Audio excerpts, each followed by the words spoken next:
and I had been working as a community nurse with a gentleman who had young onset dementia and his wife.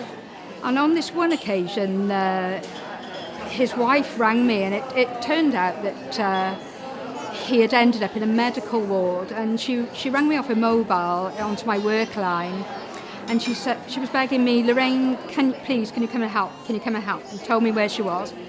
So I went over to the ward, and what had happened is the gentleman had a chest infection and pneumonia, which he suffers from a lot, and he couldn't speak, but he did communicate well with his wife.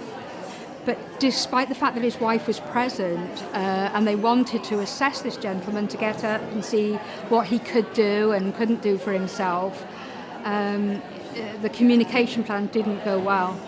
What actually happened was the person assessing him used a kind of belt to get him to stand up and to lift him into a standing position in order to kind of pull him along the ward to test whether he could stand. And it was the most horrendous thing that I'd ever seen in my life, and probably lives with me today.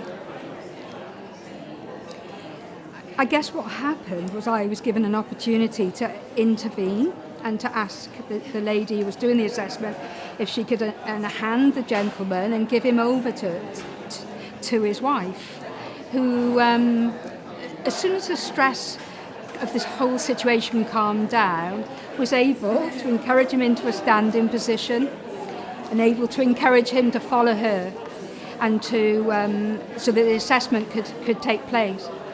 And that will forever stay with me as an example of how not to be able to assess a person with dementia who can't communicate with you, how to assess their ability to walk. So that, her horrendous experience of some years ago.